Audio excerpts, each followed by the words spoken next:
Selamat datang kembali di channel Kisah Seram Nusantara. Pada kesempatan kali ini, saya akan membacakan berbagai macam cerita yang ada di Jawa Tengah. Baik, tidak usah berlama-lama, mari kita langsung saja ke ceritanya. Alas Roban. Dikutip dari liputan6.com, cerita horor atau mistis semakin diminati masyarakat. Terbukti dari banyaknya cerita mistis yang dibagikan melalui media sosial. Ada banyak sekali cerita horor yang beredar, baik yang fiktif maupun berdasarkan kisah nyata. Cerita horor berdasarkan kisah nyata biasanya memiliki daya tarik tersendiri karena dianggap lebih mencekam dan bikin merinding.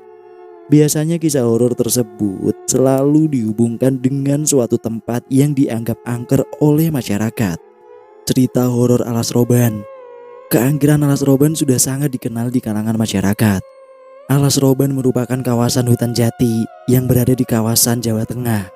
Banyak kisah horor Alas Roban yang beredar di masyarakat, mulai dari tempat membuang mayat hingga tempat buang jin.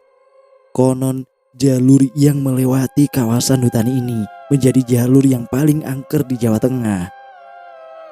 Banyaknya kecelakaan yang terjadi di kawasan Alas Roban membuat cerita keangkeran Alas Roban semakin tersohor.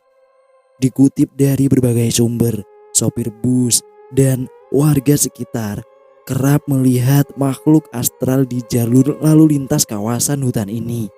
Hantu yang menampakkan diri pun tidak tanggung-tanggung, mulai dari pengendara motor tanpa kepala hingga kuntilanak pencari tumbal. Cerita pengendara motor tanpa kepala ramai menjadi perbincangan di awal tahun 2000-an. Hantu tanpa kepala ini adalah korban kecelakaan di jalur Alas Roban. Konon ia biasanya akan mengganggu pengendara motor yang melewati Alas Roban pada malam hari. Hantu itu muncul secara tiba-tiba, terlebih jika ada pengendara yang melihat ke belakang dari kaca spion. Hantu ini bisa muncul seketika dan membuat para pengendara hilang konsentrasi dalam berkendara. Hantu tanpa kepala ini melintasi Alas Roban saat tengah malam menuju dini hari. Beredar juga cerita bus hantu yang beroperasi di kawasan Alas Roban ini. Cerita keberadaan bus hantu itu adalah jurusan Bekasi Bandung. Terjadi di tahun 1996. Malam itu, seorang pengendara motor melewati kawasan Alas Roban saat perjalanan dari Tegal ke Surabaya. Pengendara itu harus melewati Alas Roban yang pada saat malam itu belum ada penerangan sama sekali. Suasana semakin mencekam ketika sudah masuk pada pukul 12 malam. Udara dingin, jalur tersebut yang berada di tengah hutan membuat bulu kuduk merinding seketika. Terlebih ketika jalur tersebut diguyur hujan. Kejanggalan mulai terjadi pada saat kendaraan besar seperti bus mengikuti pengendara motor dari belakang. Bus tersebut bukannya mempercepat lajunya untuk mencalip, malah stabil dengan kecepatan di belakang motor pria itu. Ketika dia merasa aneh, akhirnya pengendara motor itu memberanikan diri untuk menengok ke belakang. Padahal banyak orang yang melarang menengok ke belakang saat berada di Alas Roban, sebab hal buruk itu akan terjadi. Dan benar saja, saat pengendara motor tersebut menengok ke belakang, yang dia lihat adalah bus usang terlihat seperti bus tahun 70-an. Tidak hanya itu, kondisi bus pun terlihat sangat seram dengan penerangan yang tentunya samar-samar. Melihat hal tersebut, ia pun mempercepat laju motornya. Namun bus tersebut tampak ikut ngegas dan mempercepat lajunya.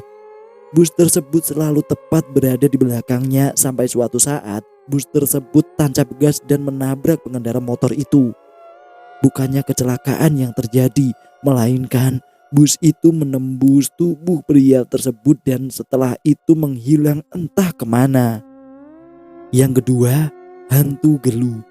Mitos pulung gantung kerap dipercaya sebagai penyebab kejadian bunuh diri, terlebih oleh sebagian masyarakat Gunung Kidul. Keberadaan mitos pulung gantung sebagai penyebab bunuh diri tak lepas dari cerita mitos keberadaan gelu. Dikutip dari berbagai sumber, gelu merupakan gumpalan tanah yang berbentuk bulat. Gelu berfungsi sebagai pengganjal jenazah saat dimakamkan. Mitos Gelu sendiri diyakini ada di setiap kasus gantung diri. Gelu dapat ditemukan di bawah mayat atau jasad yang tergantung. Namun proses penggalian tanah untuk mencari juga harus ada syaratnya menurut para sesepuh atau pemuka adat masyarakat. Syarat pertama pencarian Gelu adalah dibacakan doa-doa oleh pemuka adat. Lalu proses penggalian harus dilakukan langsung sebelum korban gantung diri diturunkan. Tujuannya agar Gelu yang dicari bisa ditemukan. Namun juga tidak sedikit orang melakukan penggalian dengan posisi korban sudah ditemukan. Alhasil Gelu yang dicari tidak ada. Terkadang Gelu yang didapat jumlahnya tidak ada 3, melainkan ada yang dapat 1 atau 2 Gelu. Pencarian Gelu di bawah mayat yang tergantung dipercaya dapat mencegah terjadinya kejadian gantung diri di masa yang akan datang.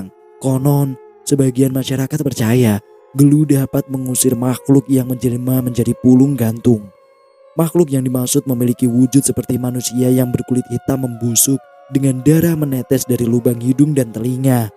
Sosok seram inilah yang dipercaya menjaga tali yang bisa digunakan para korban gantung diri. Yang ketiga, ada cerita Pasar Setan Gunung Lawu. Kisah mistis keberadaan Pasar Setan di Gunung Lawu menambah cerita angker tentang gunung ini. Gunung Lawu yang terletak di antara Provinsi Jawa Tengah dan Jawa Timur adalah gunung yang menyimpan banyak misteri di dalamnya. Pasar Setan Gunung Lawu menjadi salah satu misteri yang paling terkenal di gunung berketinggian 3256 mdpl ini. Dikutip dari jurnal berjudul Mitos-mitos di Gunung Lawu, analisis struktur nilai budaya dan kepercayaan oleh Mirza Krishna Gita Pratiwi. Keberadaan Pasar Setan Gunung Lawu dikaitkan dengan tataran kosmologis yang berkaitan dengan hal gaib.